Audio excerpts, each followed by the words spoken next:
ನಮಸ್ಕಾರ ಅಮೋಘ ವಾರ್ತೆಗಳಿಗೆ ಸ್ವಾಗತ. ನಾನು ಅಮೂಲ್ಯ ಬಿಎಂ ಶೆಟ್ಟಿ. ಇದೀಗ ಮುಖ್ಯಾಂಶಗಳು. ಶಿರಾಡಿ ಘಾಟಿಯಲ್ಲಿ ಭಾರಿ ಭೂಕುಸಿತ, ಮಣ್ಣಿನಡಿ ಸಿಲುಕಿದ ಕಾರು ಮತ್ತು ಟ್ಯಾಂಕರ್. ಯುವಕನ ಹತ್ಯೆ ಪ್ರಕರಣದ ಆರೋಪಿಗಳನ್ನು ಬಂಧಿಸಲು ತೆರಳಿದ್ದ ಪೊಲೀಸರ ಮೇಲೆ ಹಲ್ಲೆಗೆ ಯತ್ನ, ಆತ್ಮರಕ್ಷಣೆಗಾಗಿ ಕೊಲೆ ಆರೋಪಿ ಮೇಲೆ ಗುಂಡು ಹಾರಿಸಿದ ಪೊಲೀಸರು. ಮತ್ತು ಹೆಣ್ಣೊಂದು ಕಲಿತರೆ ಶಾಲೆಯೊಂದು ತೆರೆದಂತೆ, ಜಿಲ್ಲಾಧಿಕಾರಿ ಸಿ ಸತ್ಯಭಾಮ ಹೇಳಿಕೆ. ವಾರ್ತೆಗಳ ವಿವರ.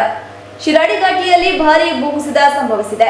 ಮಣ್ಣಿನಡಿ ಹಲವು ವಾಹನಗಳು ಸಿಲುಕಿಕೊಂಡಿದ್ದು, ಇನ್ನಷ್ಟು ಕುಸಿತದ ಆತಂಕ ಎದುರಾಗಿದ್ದು, ಘಾಟಿಯಲ್ಲಿ ವಾಹನ ಸಂಚಾರ ಪೂರ್ತಿ ರದ್ದುಗೊಳಿಸಲಾಗಿದೆ. ಬೆಂಗಳೂರು ಮಂಗಳೂರು ಅನ್ನು ಸಂಪರ್ಕಿಸುವ ರಾಷ್ಟ್ರೀಯ ಹೆದ್ದಾರಿ 75ರ ಶಿರಾಡಿ ಘಾಟಿನ ಸಕಲೇಶಪುರ ತಾಲೂಕಿನ ದೊಡ್ಡ ತಪ್ಪಲೆ ಬಳಿ ಮತ್ತೆ ಬೃಹತ್ ಭೂಕುಸಿತವಾಗಿದೆ. ಕನಿಷ್ಠ 2 ಕಾರುಗಳು, 1 ಟ್ಯಾಂಕರ್ ಸೇರಿ 6 ವಾಹನಗಳು ಇದರಡಿ ಸಿಲುಕಿಕೊಂಡಿವೆ. ತಕ್ಷಣ ಸ್ಥಳದಲ್ಲಿದ್ದವರು ವಾಹನಗಳಲ್ಲಿ ಇದ್ದವರನ್ನು ಹೊರಗೆ ಎಳೆತಂದಿದ್ದಾರೆ.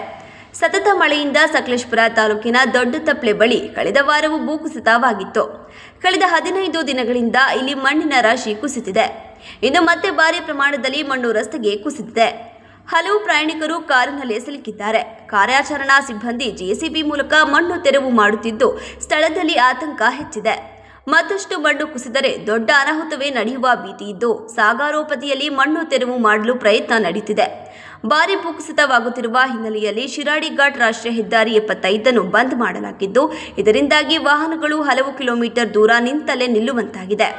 ಊಟ ತಿಂಡಿ ಇಲ್ಲದೆ ಪ್ರಯಾಣಿಕರು ಪರದಾಡುವ ಪರಿಸ್ಥಿತಿ ಉಂಟಾಗಿದೆ.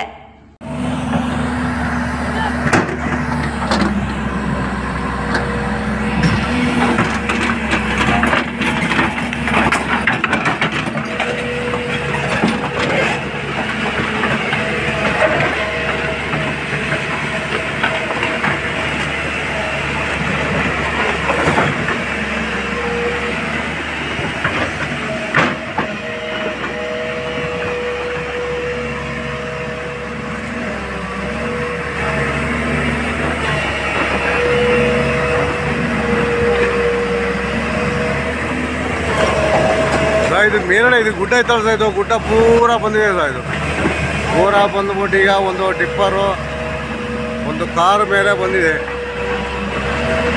ಕಾರು ಮತ್ತು ಒಂದು ಟಿಪ್ಪರ್ ಪಟ್ಟಿಯಾಗಿದೆ. ಒಂದು ಗ್ಯಾಸ್ ಗಾಡಿನ ದೂಕಿದೆ ಸೈಡಿಗೆ.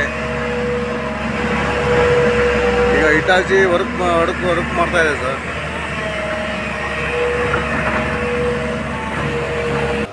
ಯುವಕನ ಹತ್ಯೆ ಪ್ರಕರಣದ ಆರೋಪಿಗಳನ್ನು ಬಂಧಿಸಲು ಹೋಗಿದ್ದ ವೇಳೆ ರೌಡಿಗಳು ಪೊಲೀಸರ ಮೇಲೆಯೇ ಅಟ್ಯಾಕ್ ಮಾಡಿದ್ದ ಘಟನೆ ಹಾಸನ ತಾಲೂಕಿನ ಕುಂತಿ ಬೆಟ್ಟದಲ್ಲಿ ನಡೆದಿದೆ. ಕೊಲೆ ಆರೋಪಿ ರಾಜು ಪೊಲೀಸರ ಮೇಲೆ ಅಟ್ಯಾಕ್ ಮಾಡಿದ ಪಾತಕಿಯಾಗಿದ್ದು, ಈ ವೇಳೆ ಪ್ರಾಣ ರಕ್ಷಣೆಗಾಗಿ ಆರೋಪಿ ರಾಜು ಮೇಲೆ ಫೈರಿಂಗ್ ಮಾಡಿದ್ದಾರೆ ಎಂದು ಜಿಲ್ಲಾ ಪೊಲೀಸ್ ವರಿಷ್ಠಾಧಿಕಾರಿ ಮೊಹಮ್ಮದ್ ಸುಚಿತಾ ತಿಳಿಸಿದರು. ಮಾಧ್ಯಮಕ್ಕೆ ಮಾಹಿತಿ ನೀಡಿದ ಪೊಲೀಸ್ ವರಿಷ್ಠಾಧಿಕಾರಿ ಮೊಹಮ್ಮದ್ ಸುಚಿತಾ, ಹಾಸನ ತಾಲೂಕು ಕಸಬಾ ಹೋಬಳಿ ನಾಗತವಳ್ಳಿ ಗ್ರಾಮದ ವಾಸಿ ಸುರೇಶ್ ಮಗನಾದ ಸತೀಶ್ ರವರು ಹಾಸನ ಹೊಳೆನರಸೀಪುರ ರಸ್ತೆ ಕೌಶಿಕ ಕೋಡಿನಲ್ಲಿ ನಂದಿನಿ ಮಿಲ್ಕ್ ಸೆಂಟರ್ ಇಟ್ಟುಕೊಂಡು ವ್ಯಾಪಾರ ಮಾಡಿಕೊಂಡಿದ್ದು, ಈ ಹಿಂದೆ ಕೌಶಿಕ ಗ್ರಾಮದಲ್ಲಿ ವಾಸವಾಗಿರುವ ರಾಜ ಮತ್ತು ಅವರ ಸಹಚರರು ಸಿಗರೇಟ್ ಹಣದ ವಿಚಾರದಲ್ಲಿ ಗಲಾಟೆ ಆಗಿ ಸತೀಶ ಮತ್ತು ಅವರ ಕಡೆಯವರು ರಾಜನಿಗೆ ಹಲ್ಲೆ ಮಾಡಿದರು. ನಂತರದ ದಿನಗಳಲ್ಲಿ ರಾಜ ಮತ್ತು ಆತನ ಸಹಚರರುಗಳು ನಂದಿನಿ ಮಿಲ್ಕ್ ಸೆಂಟರ್ ಹತ್ತಿರ ಹೋಗಿ ಸಿಗರೇಟ್ ಟೀ ಕುಡಿದು ಹಣ ಕೊಡದೆ ಜಗಳ ಮಾಡಿ ಬರುತ್ತಿದ್ದು, ಜುಲೈ 29ರಂದು ಬೆಳಗ್ಗೆ 5:48 ಗಂಟೆ ಸಮಯದಲ್ಲಿ ರಾಜ ಮತ್ತು ಆತನ ಸಹಚರರು ಅಶೋಕನ ಕುಮ್ಮಕ್ಕಿನಿಂದ ನಂದಿನಿ ಮಿಲ್ಕ್ ಸೆಂಟರ್ ಹತ್ತಿರ ಕಾರಿನಲ್ಲಿ ಹೋಗಿ ಕೈಲಿ ಮಾರಕಾಸ್ತ್ರಗಳನ್ನು ಹಿಡಿದುಕೊಂಡು ಅಂಗಡಿ ಹತ್ತಿರ ಹೋಗಿ ಸಿಗರೇಟ್ ಹಾಗೂ ಟೀ ಪಡೆದುಕೊಂಡು ಜಗಳ ತೆಗೆದು ರಾಜ ಮತ್ತು ಆತನ ಸಹಚರರುಗಳು ಅಂಗಡಿಯೊಳಗೆ ನುಗ್ಗಿ ಕೈನಲ್ಲಿದ್ದ ಲಾಂಗ್ ಮತ್ತು ಚಾಕುವಿನಿಂದ ಸತೀಶನ ಮೇಲೆ ಮಾರಣಾಂತಿಕ ಹಲ್ಲೆ ಮಾಡಿ ಕೊಲೆ ಮಾಡಲು ಮುಂದಾಗಿದ್ದರು. ಸಾವು ಬದುಕಿನ ನಡುವೆ ನರಳಾಡುತ್ತಿದ್ದ ಸತೀಶ್ನನ್ನು ತಕ್ಷಣ ಚಿಕಿತ್ಸೆಗಾಗಿ ನಗರದ ಖಾಸಗಿ ಆಸ್ಪತ್ರೆಗೆ ಚಿಕಿತ್ಸೆಗೆ ದಾಖಲಿಸಿದರು. ಚಿಕಿತ್ಸೆ ಫಲಕಾರಿಯಾಗದೆ ಸಂಜೆ ಸಾವನ್ನಪ್ಪಿದರು. ನಂತರ ಸುರೇಶ್ ದೂರಿನ ಮೇರೆಗೆ ಪ್ರಕರಣ ದಾಖಲಾಗಿದ್ದು, ಹಾಸನ ಗ್ರಾಮಾಂತರ ಪೊಲೀಸ್ ಠಾಣೆಯಲ್ಲಿ ಪ್ರಕರಣ ದಾಖಲಿಸಿ ತನಿಖೆ ಕೈಗೊಳ್ಳಲಾಗಿತ್ತು. ಈ ಪ್ರಕರಣದ ಆರೋಪಿಗಳ ಪತ್ತೆಗಾಗಿ ಗಸ್ತು ತಿರುಗುತ್ತಿದ್ದಾಗ ಸಂದರ್ಭದಲ್ಲಿ ಸಂಜೆ 7 ಗಂಟೆ ಸಮಯದಲ್ಲಿ ಹಾಸನ ಅರಕಲಗೂಡು ರಸ್ತೆ ಹನುಮಂತಪುರ ಬಳಿ KA 5Z4527ರ ಕಾರಿನಲ್ಲಿ ಒಬ್ಬ ವ್ಯಕ್ತಿ ಕಾರನ್ನು ಓಡಿಸಿಕೊಂಡು ತಿರುಗಾಡುತ್ತಿದ್ದ. ಈ ಕಾರಿನ ಹತ್ತಿರ ಹೋಗಿ ನೋಡಿದಾಗ ಆರೋಪಿ ರಾಜ ಕಾರನ್ನು ಚಾಲನೆ ಮಾಡಿಕೊಂಡು ಹೋಗುತ್ತಿರುವುದು ಕಂಡು ಬಂದಿತ್ತು. ತಕ್ಷಣ ಕಾರನ್ನು ನಿಲ್ಲಿಸುವಂತೆ ಹೇಳಿದರೂ ಸಹ ಕಾರನ್ನು ನಿಲ್ಲಿಸದೆ ಹಾಸನ ತಾಲೂಕು ಗುತ್ತಿಗುಡ್ಡದ ಹತ್ತಿರ ಹೋಗುತ್ತಿದ್ದಾಗ ಜೀಪನ್ನು ಕಾರಿಗೆ ಅಡ್ಡಲಾಗಿ ನಿಲ್ಲಿಸಿ ಕಾರನ್ನು ಸುತ್ತುವರೆದು ರಾಜನನ್ನು ಹಿಡಿದುಕೊಳ್ಳಲು ಹೋದಾಗ ಕಾರಿನ ಮುಂಭಾಗದಲ್ಲಿದ್ದ ಸಿಬ್ಬಂದಿ ರಘು ಪಿಸಿ ರವರನ್ನು ಹಲ್ಲೆ ಮಾಡುವ ಉದ್ದೇಶದಿಂದ ಅವರ ಮೇಲೆ ಕಾರನ್ನು ಹತ್ತಿಸಲು ಪ್ರಯತ್ನಿಸಿದಾಗ ರಘುರವರು ತಪ್ಪಿಸಿಕೊಳ್ಳಲು ಹೋದಾಗ ಕಾರು ಅವರ ಬಲಗಾಲಿನ ಪಾದಕ್ಕೆ ಗಾಯವಾಗಿತ್ತು. ತಕ್ಷಣ ಹಾಸನ ಗ್ರಾಮಾಂತರ ಠಾಣೆ ಪೊಲೀಸ್ ಇನ್ಸ್ಪೆಕ್ಟರ್ ಡಿಸಿ ಮಂಜೂರ್ ಅವರು ರಘುರವರನ್ನು ರಕ್ಷಿಸಲು ಮುಂದಾದರು. ಈ ಸಂದರ್ಭದಲ್ಲಿ ಕಾರಿನಲ್ಲಿದ್ದ ಆರೋಪಿ ರಾಜನಿಗೆ ಶರಣಾಗಲು ತಿಳಿಸಿದರೂ ಸಹ ಕೇಳದೆ ಪೊಲೀಸ್ ಸಿಬ್ಬಂದಿಗಳ ಮೇಲೆ ಹಲ್ಲೆ ಮಾಡಲು ಮುಂದಾದಾಗ ಆತ್ಮರಕ್ಷಣೆಗಾಗಿ ಸರ್ವಿಸ್ ಪಿಸ್ತೂಲ್ನಿಂದ ಒಂದು ಬಾರಿ ಗಾಳಿಯಲ್ಲಿ ಗುಂಡು ಹಾರಿಸಿ ಎಚ್ಚರಿಕೆ ನೀಡಿ ತಕ್ಷಣ ಆತ್ಮರಕ್ಷಣೆಗಾಗಿ ಸರ್ವಿಸ್ ಪಿಸ್ತೂಲ್ನಿಂದ ರಾಜ ಕಾಲಿನ ಕೆಳಭಾಗಕ್ಕೆ ಗುಂಡು ಹಾರಿಸಿದರು. ಏಟಾಗಿದ್ದ ಪೊಲೀಸ್ ಸಿಬ್ಬಂದಿ ರಘು ಹಾಗೂ ಆರೋಪಿ ರಾಜನನ್ನು ಹಾಸನ ಸರ್ಕಾರಿ ಆಸ್ಪತ್ರೆಯಲ್ಲಿ ಚಿಕಿತ್ಸೆಗೆ ದಾಖಲಿಸಲಾಯಿತು. ಒಟ್ಟಾರೆ ಈ ತನಿಖೆಯಲ್ಲಿ ಕೌಶಿಕ ಗ್ರಾಮದ ರಾಜ ಬಿನ್ ಕೃಷ್ಣೇಗೌಡ ಆರೋಪಿ ಪೊಲೀಸರ ಬಲೆಗೆ ಸಿಕ್ಕಿದಂತಾಗಿದೆ. ಈ ಸಂಬಂಧ ಹಾಸನ ಗ್ರಾಮಾಂತರ ಪೊಲೀಸ್ ಠಾಣೆಯಲ್ಲಿ ಕೇಸು ದಾಖಲಿಸಿ ಮುಂದಿನ ತನಿಖೆ ಕೈಗೊಂಡಿದ್ದಾರೆ ಎಂದು ಹೇಳಿದರು. ದಿನಾಂಕ 29/7/2024 ಅವತ್ತು ಸುಮಾರು ಬೆಳಿಗ್ಗೆ 5 ಗಂಟೆ ಸಮಯದಲ್ಲಿ ಸತೀಶ್ ಅವರು ಹಾಲಿನ ಬೂತಲ್ಲಿ ಕೆಲಸ ಮಾಡಿರುವಾಗ ರಾಜು ಬಿನ್ ಕೃಷ್ಣೇಗೌಡ ಮತ್ತು ನಾಗಾ ಬಿನ್ ನಾಗೇಶ ಅವರು ಕೌಶಿಕ ಗ್ರಾಮ ಸೇರವರು ಅವರಿಬ್ರು ಹೋಗಿ ಸತೀಶ್ ಅವರಿಗೆ ಹಲ್ಲೆ ಮಾಡಿರ್ತಾರೆ. ಈ ಹಲ್ಲೆ ವಿಚಾರದಲ್ಲಿ ಪ್ರಮುಖವಾಗಿ ಸುರೇಶ್ ಅವರು ಕೊಟ್ಟರು ಕಂಪ್ಲೇಂಟ್ ಮೇಲೆ CR ನಂಬರ್ 203/2024 ಸೆಕ್ಷನ್ 109 ಅಲ್ಲಿ ಒಂದು FIR ದಾಖಲಿಪಡಿಸ್ತೀವಿ. ಗಂಭೀರವಾಗಿ ಅವರಿಗೆ ಏಟಾಗಿದೆ ಅಂತ ವಿಚಾರದಲ್ಲಿ 109 ಅಡಿಯಲ್ಲಿ FIR ದಾಖಲಾಗಿರ್ತದೆ. ಇದಾದ ಮೇಲೆ ಸುಮಾರು ಸಾಯಂಕಾಲ ಟೈಮಲ್ಲಿ ಅವ್ರು ಮೃತಪಟ್ಟಿರ್ತಾರೆ. ಅದಾದಮೇಲೆ ಅದೇ ಕ್ರಮ ಸಂಖ್ಯೆಯಲ್ಲಿ 103 ಆದರೆ ಮರ್ಡರ್ ಅಡಿಯಲ್ಲಿ FIR ದಾಖಲಿಪಡಿಸಿರ್ತೀವಿ. ಈ ಹಿನ್ನೆಲೆ ಏನಂದರೆ ಸುಮಾರು 4-5 ತಿಂಗಳ ಹಿಂದೆ ಸತೀಶ್ ಅವರು ಅಂಗಡಿಯಲ್ಲಿ ಅವರು ಹಾಲಿನ ಡೈರಿಯಲ್ಲಿ ಮಾರಾಟ ಮಾಡುವಾಗ ಸತೀಶ್ ಅವರು ತಮ್ಮಗೆ ಮತ್ತು ಅವರು ಅಲ್ಲಿದ್ದವರಿಗೆ ರಾಜು ಮತ್ತು ಸತೀಶ್ ಅವ್ರಿಗೆ ಹಲ್ಲೆ ಆಗುತ್ತೆ.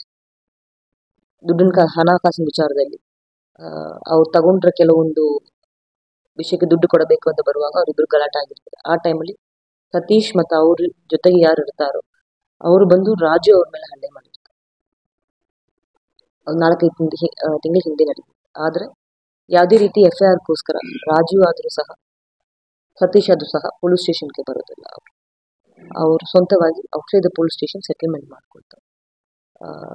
ಆ ಟೈಮಲ್ಲಿ ರಾಜು ಅವ್ರಿಗೆ ಏಟ್ ಆಗಿತ್ತು.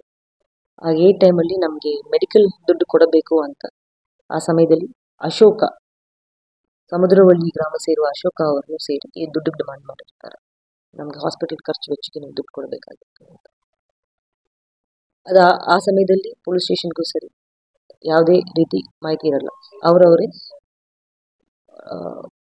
ಸಮಾಧಾನ ಮಾಡಿಕೊಂಡು ಹೋಗಿರ್ತಾರೆ. ಆ ಕೇಸ್ ಹಿನ್ನೆಲೆಯಲ್ಲಿ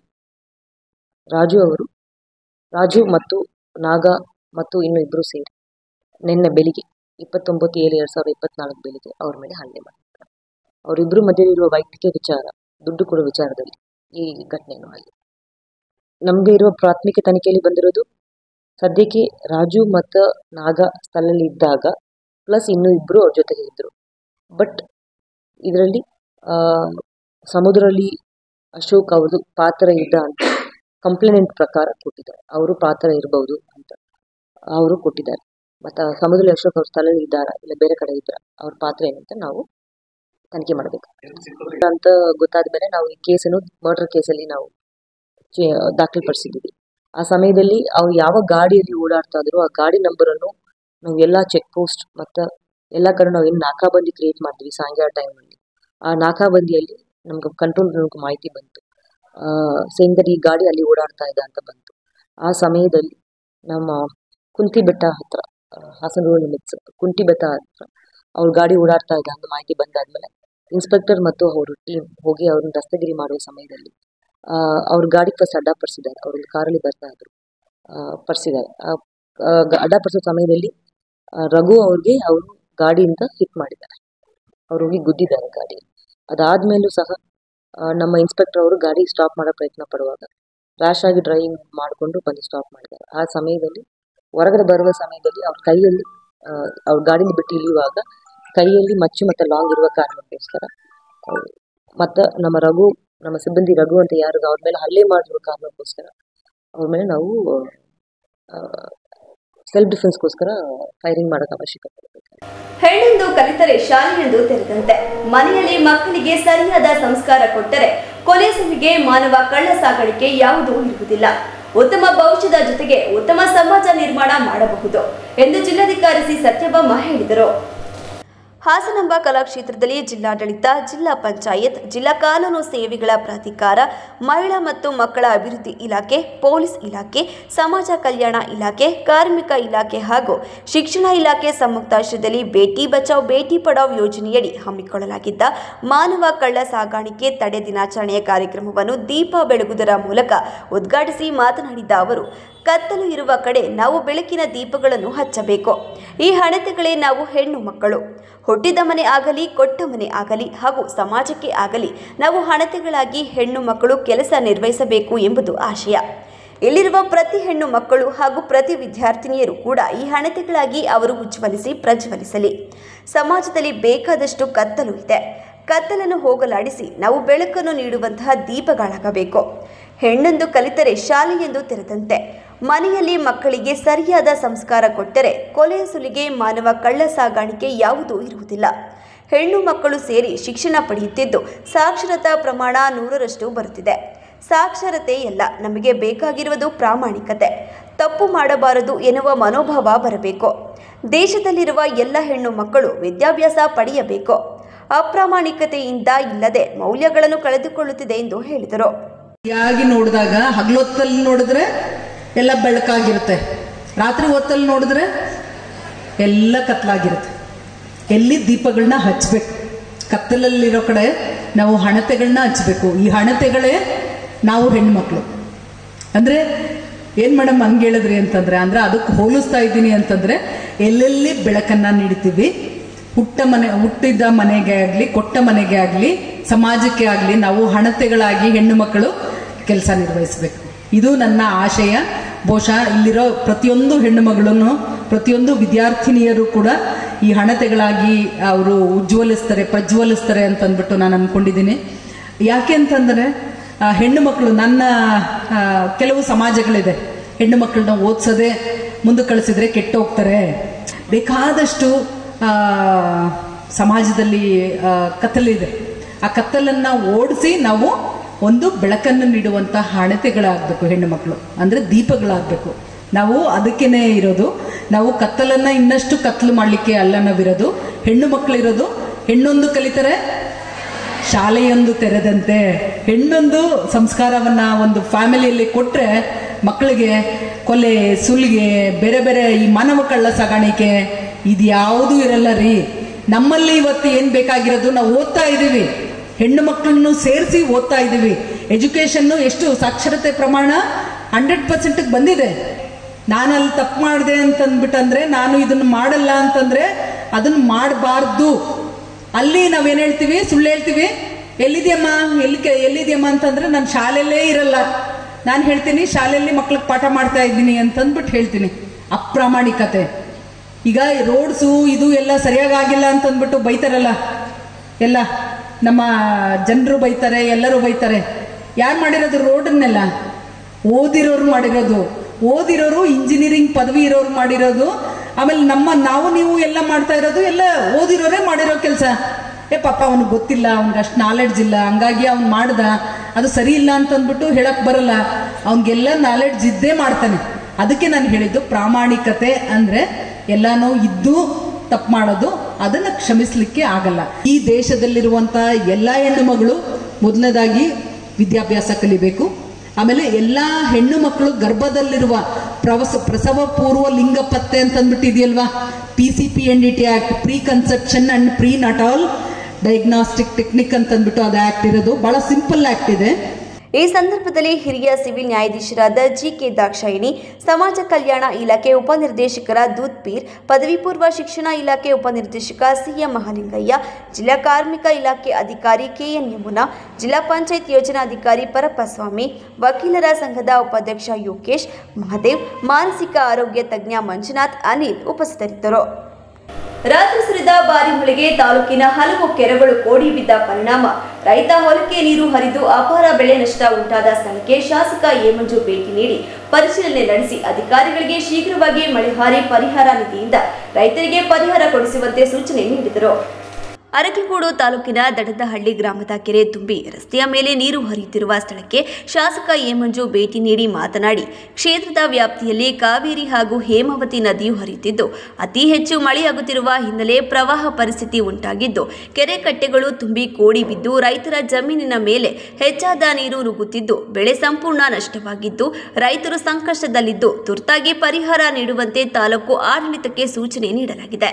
ಹಾಗೂ ಕೆರೆ ಕೋಡಿ ಬಿದ್ದಿರುವುದು ಅತಿಯಾದ ಮಳೆಯಿಂದ ಆದರೂ ಕೆರೆ ಜಾಗವನ್ನು ಒತ್ತುವರಿ ಮಾಡಿರುವ ಕಾರಣ ಕೆರೆಯಲ್ಲಿ ನೀರು ಶೇಖರಣೆಯಾಗದೆ ಹೊರ ಬೀಳುತ್ತಿರುವ ಪರಿಣಾಮ ಕೆರೆ ಸುತ್ತಮುತ್ತಲಿನ ಹೊಲ ಗದ್ದೆಗಳಿಗೆ ನೀರು ನುಗ್ಗಿ ರೈತರ ಬೆಳೆದ ಅಪಾರ ಬೆಳೆ ನಾಶವಾಗುತ್ತಿದೆ ಎಂದು ಹೇಳಿದರು.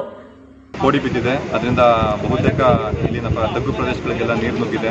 ಹಾಗಾಗಿ ನಮ್ಮದು ಶುಂಠಿ ಆಗಿರ್ಬೋದು ಮತ್ತು ಹೂವಿನ ಬೆಳೆಗಳಾಗಿರ್ಬೋದು, ಅಡಿಕೆ ಆಗಿರ್ಬೋದು, ಇದಕ್ಕೆ ಯಥೇಚ್ಛವಾಗಿ ನೀರು ನಿಂತು ಅವ್ರಿಗೆ ಸಮಸ್ಯೆ ಆಗಿದೆ. ಇದು ಈಗಾಗಲೇ ನಾವು 33% ಹೆಚ್ಚಿನ ಬೆಳೆ ಹಾನಿಯಾಗಿದೆ ಅಂತ ಪರಿಗಣಿಸಿ ಇದೆಲ್ಲ ನಾವು NDRF ಮಾರ್ಗಸೂಚಿಯನ್ನೇ ಪರಿಹಾರ ಶಿಫಾರಸು ಮಾಡ್ತಾ ಇದ್ದೀವಿ. ಇದು ಪೆರೆನಿಯಲ್ಸ್ ಇದೆ, ಅಂದರೆ ಬಹುವಾರ್ಷಿಕ ಬೆಳೆಗಳಿಗೆ 18,000 ರೂಪಾಯಿ ಹೆಕ್ಟರ್ ಮತ್ತು 13,000 ರೂಪಾಯಿ ಏಕವಾರ್ಷಿಕ ಬೆಳೆಗಳಿಗೆ ಕೊಡೋಕ್ಕೆ 1 ಹೆಕ್ಟರ್ಗೆ ಅವಕಾಶ ಇದೆ. ಅದರಂತೆ ನಾವು ತಾಲೂಕು ಆಡಳಿತಕ್ಕೆ ಶಿಫಾರಸು ಮಾಡ್ತಾ ಇದ್ದೀವಿ.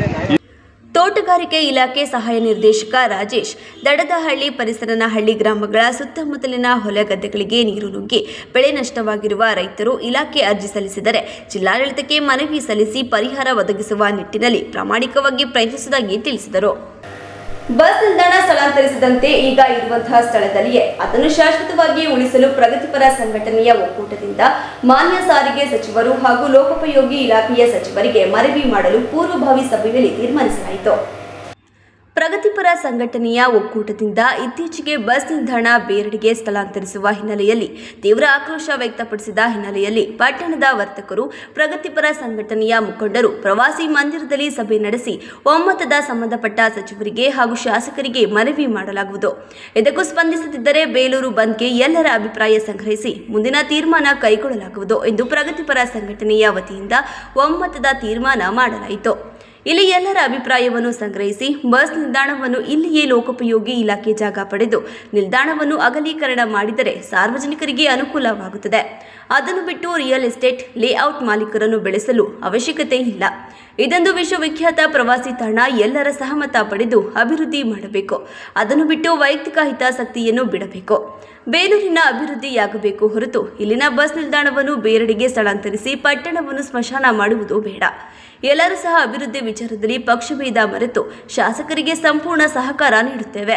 ಈ ಸಂದರ್ಭದಲ್ಲಿ ಸಂಘಟನೆಯ ಪ್ರಮುಖರಾದ ಬೋಗ ಮಲ್ಲೇಶ್, ಸ್ವಾಮಿಗೌಡ, ಚಂದ್ರಶೇಖರ್, ಬೋಜೇಗೌಡ, ರಾಜು, ಪುರಸಭೆ ಸದಸ್ಯರಾದ ಅಶೋಕ್, ಜಮಾಲ್ ಪಯಾಸ್, ನರಸಿಂಹಸ್ವಾಮಿ, ಗಿರಿಯಪ್ಪ ಶೆಟ್ಟಿ, ಅರುಣ್ ಕುಮಾರ್, ಸುರೇಶ್, ಖಾದರ್, ಸತೀಶ್, ಉಮೇಶ್, ನೂರ್ ಅಹಮದ್ ಹಾಜರಿದ್ದರು. ಇದೀಗ ಜಾಹೀರಾತು. ಮುಚ್ಚಿದ ಬಾಗಿಲುಗಳು ವಿಶಾಲವಾಗಿ ತೆರೆಯುತ್ತವೆ. ನನ್ನನ್ನು ಸ್ವಾಗತಿಸೋಕೆ ನಾನು ತಲೆ ಎತ್ತಿ ನಡೆವಾಗ ಸಾವಿರಾರು ಕಂಗಳು ನನ್ನನ್ನು ಹಿಂಬಾಲಿಸುತ್ತವೆ. ಪ್ರತಿ ಹೊಗಳಿಕೆಯು ನನ್ನ ಬಳಿ ಹರಿದು ಬರುತ್ತದೆ. ನನ್ನನ್ನು ಮೆಚ್ಚಿಸೋಕೆ ಎಷ್ಟೇ ಜನ ಇದ್ದರೂ ಮಾತು ನನ್ನ ಬಗ್ಗೆ ಮಾತ್ರ. D home furniture and interior, ಹಾಸನದ ಅತಿ ದೊಡ್ಡ ಫರ್ನಿಚರ್ ಶೋರೂಮ್. ನಿಮ್ಮ ಕನಸಿನ ಮನೆಯ ಅಂದವನ್ನ ಹೆಚ್ಚಿಸಲು ಹಾಗೂ ಆರಾಮದಾಯಕ ಪೀಠೋಪಕರಣಗಳು ಉತ್ಕೃಷ್ಟ ಗುಣಮಟ್ಟದಲ್ಲಿ ಲಭ್ಯ. ವಿವಿಧ ವಿನ್ಯಾಸದ ಡೈನಿಂಗ್ ಟೇಬಲ್ಗಳು, ಮ್ಯಾಟ್ರೆಸ್ಗಳು, corner sofa, recliner sofa, wooden sofa, ಹಲವು ಮಾದರಿಯ ಕಾಟ್ಗಳು, ವಾರ್ಡ್ರೋಬ್ಗಳು, ಡ್ರೆಸ್ಸಿಂಗ್ ಟೇಬಲ್ಗಳು, ಇನ್ನು ಹಲವಾರು ವೆರೈಟಿಯ ಫರ್ನಿಚರ್ಗಳು ದೊರೆಯುತ್ತವೆ. ಭೇಟಿ ಕೊಡಿ. D home furniture and interior, opposite district stadium, Salagame road, Hassan. Phone numbers 8156989111, 9562955026 ಮತ್ತು 9633152552.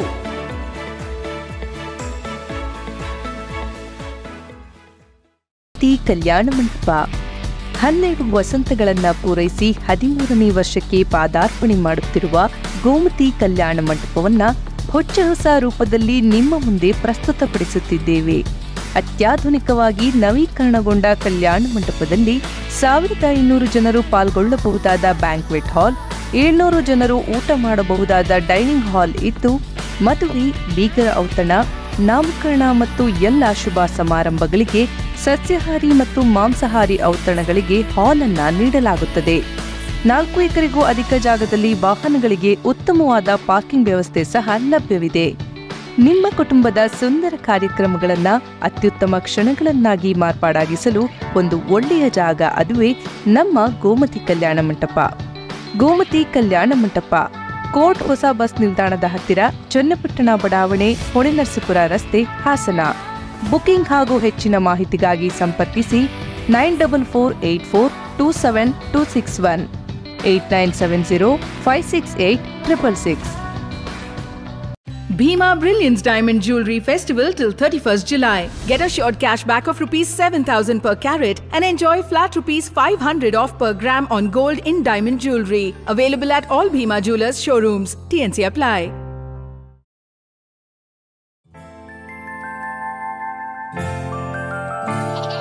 ನಗುವಿರಲಿ ಮನೆಯಲ್ಲಿ, ಮಗುವಿರಲಿ ಮಡಿಲಲ್ಲಿ, ತುಂಬಿರಲಿ ಸಂತಸ ಎಲ್ಲೆಲ್ಲೂ, ಹರಡುತ್ತಿರಿ ಸಂತಸ ಮನ ಮನೆಯಲ್ಲಿ ಸಂತಸ. ನಗುವಿರಲಿ ಮನೆಯಲ್ಲಿ, ಮಗುವಿರಲಿ ಮಡಿಲಲ್ಲಿ, ತುಂಬಿರಲಿ ಸಂತಸ ಎಲ್ಲೆಲ್ಲೂ ಸಂತಸ.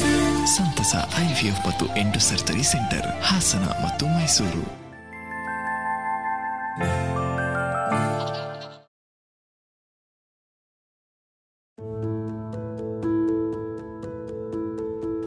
ನೀವು ನಿಮ್ಮ ಚಿನ್ನವನ್ನು ಪ್ರಸ್ತುತ ದರದಲ್ಲಿ ಮಾರಾಟ ಮಾಡಬೇಕೇ?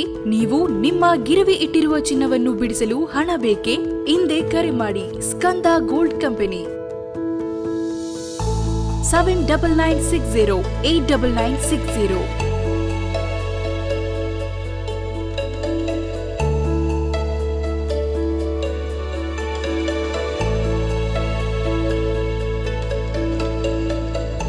ನೀವು ಗಿರವಿ ಇಟ್ಟಿರುವ ಚಿನ್ನಾಭರಣಗಳನ್ನು ಬಿಡಿಸಿ ಇಂದಿನ ಮಾರುಕಟ್ಟೆ ಬೆಲೆಗೆ ಕೊಂಡುಕೊಳ್ಳುತ್ತಾರೆ ಹಾಗೂ ನಿಮ್ಮಲ್ಲಿರುವ ಹಳೆಯ ಚಿನ್ನವನ್ನು ಪ್ರಸ್ತುತ ಆನ್ಲೈನ್ ದರದಲ್ಲಿ ಕೊಂಡುಕೊಳ್ಳುತ್ತಾರೆ. ಸ್ಕಂದ ಗೋಲ್ಡ್ ಕಂಪನಿ, ಕರ್ನಾಟಕದಾದ್ಯಂತ ನಮ್ಮ ಶಾಖೆಗಳು ತೆರೆದಿರುತ್ತದೆ. Skanda gold company, city bus stand ಹತ್ತಿರ, AVK ಕಾಲೇಜ್ ರಸ್ತೆ, ಇಂಡಿಯನ್ ಬ್ಯಾಂಕ್ ಪಕ್ಕ, ಹಾಸನ. ಹಿಂದೆ ಕರೆ ಮಾಡಿ 7996089960.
ಮತ್ತೊಮ್ಮೆ ಅಮೋಘಾತಗಳಿಗೆ ಸ್ವಾಗತ.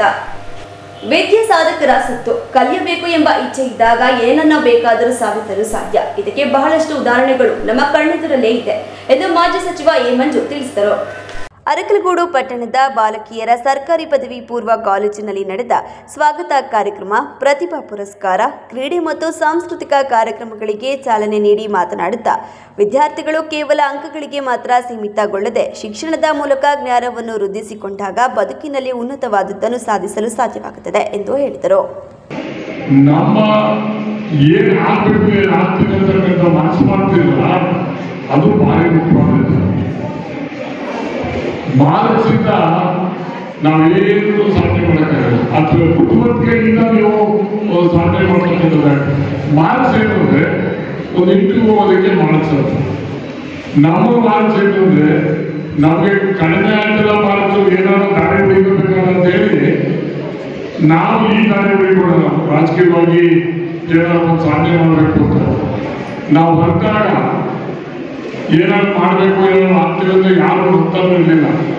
ನಾವು ಇದೇ ಓದು, ಇದೇ ಚತುರ್ ಸ್ಕೂಲು, ಇದೇ ನಮ್ಮದು ಹೈಸ್ಕೂಲು. ಒಂದು ಯಾಕೆ ಇದನ್ನ ಹೇಳ್ತೀನಿ ಅಂದ್ರೆ ನಿಮ್ಮ ಆಸಕ್ತಿ ಏನಿರ್ತದೆ ಅದು ನಿಮ್ಮ ಭವಿಷ್ಯದ ಮೇಲೆ ಪರಿಣಾಮ ಬೀರುತ್ತೆ. ಆ ಆಸಕ್ತಿ ನೀವು ಯಾವ್ಯಾವ ರೀತಿ ಆಗ್ಬೇಕು ಅಂತ ಆಸಕ್ತಿ ಪಡ್ತೀರಿ ಅದನ್ನ 90 ಭಾಗ ಆಗದೇ 50-60% ಆದ್ರೂ ಯಶಸ್ವಿ ಹಾಗೆ ಆಗ್ತೀರಿ ಅಂತಕ್ಕಂಥದ್ದು ನನ್ನ ನಂಬಿಕೆ ಇದೆ. ಇವತ್ತು ದೇಶ ಪ್ರಗತಿ ಬದಲಾವಣೆ ಆಗ್ಬೇಕಾದ್ರೆ ಮೊದಲು ನಮ್ಮ ಜನಸಂಖ್ಯೆ ಸ್ವತಂತ್ರ ಬಂದಾಗ ಕೇವಲ 30-35 ಕೋಟಿ ಇತ್ತು. ಇವತ್ತು 170 ಕೋಟಿ ಆಗಿದ್ದೀವಿ. ಸ್ವತಂತ್ರ ಬಂದಾಗ ಊಟ ಇರಲಿಲ್ಲ, ಬಟ್ಟೆ ಇರಲಿಲ್ಲ, ತುಂಬಾ ಬಡತನ. ಇವತ್ತು ಇಡೀ ಪ್ರಪಂಚದಲ್ಲಿ 2ನೇ ದೇಶವಾಗಿ ಹೊರಹೋಗಿದ್ದೀವಿ. ನಾನು ಇನ್ನೂ ಜ್ಞಾಪಕ 65-66 ಇಸ್ವಿ ನಾನು ಶಾಲೆಯಲ್ಲಿದ್ದೆ ನಮ್ಮ ಊರಲ್ಲಿ. ಆಗ ಈ ಗೋಧಿ ಮತ್ತು ಬಟಾಣಿ ಕಾಳು ಅಂತ ಹೇಳಿ ಇಂಪೋರ್ಟ್ ಮಾಡಿ ಕಳಿಸಿದ್ರು. ಅಲ್ಲಿ ಅಮೆರಿಕಾದಲ್ಲಿ ಬೇಡವಾದದನ್ನು ಇಲ್ಲಿ ನಮ್ಗೆ ಎಕ್ಸ್ಪೋರ್ಟ್ ಮಾಡೋದು ಅಂದ್ರೆ ಅವಾಗ ನೀಟ್ ಊಟಕ್ಕೂ ಇರ್ತಕ್ಕಂಥ ಪರಿಸ್ಥಿತಿ ಇತ್ತು. ಇವತ್ತು ನಮ್ಮ ದೇಶ ಹಲವಾರು ಪಕ್ಷಗಳು ಆಳಿದ್ದಾವೆ, ಹಲವಾರು ಪ್ರಧಾನಮಂತ್ರಿಗಳಾಗಿದ್ದಾವೆ. ಆದರೆ ನಮ್ಮ ರೈತ ವರ್ಗದಿಂದ ಇವತ್ತು ನಮ್ಮ ದೇಶ ಸುಭದ್ರವಾಗಿದೆ ಅಂತ ಹೇಳಿದ್ರೆ ಅದಕ್ಕೆ ನಮ್ಮ ದೇಶದ ಜನರಿಗೆ ಕಾರಣ ಅಂತಕ್ಕಂಥದ್ದನ್ನು ನಾವು ಸ್ಮರಿಸ್ಕೋಬೇಕು. ಇವತ್ತು ಎಲ್ಲರೂ ಯಾರೋ ನೆನ್ನೆ ಒಂದು ಹೇಳಿದೆ, ಮೊದಲು ಇಸ್ರೋ ಮಾಡಬೇಕು ನಮಗೆ ಇದನ್ನ ನೆನ್ನೆ ವೀಡಿಯೋ ಮಾಡ್ತಾರೆ. 60 ಸ್ವತಂತ್ರ ಬಂದರೆ 62ನೇ ಇಸ್ವಿನಲ್ಲಿ ಪಾಕಿಸ್ತಾನದಲ್ಲಿ ಫಸ್ಟ್ ಸ್ಟಾರ್ಟ್ ಮಾಡ್ತಾರೆ ಚಂದ್ರಗೆ ಹೋಗೋಕೆ ಯಾವಾಗ ಹೋಗು ಇದು ಮಾಡಬೇಕು ಅಂತ ಹೇಳಿ. ಆದರೆ ಅವ್ರು ಸಕ್ಸಸ್ ಆಗೇ ಇಲ್ಲ.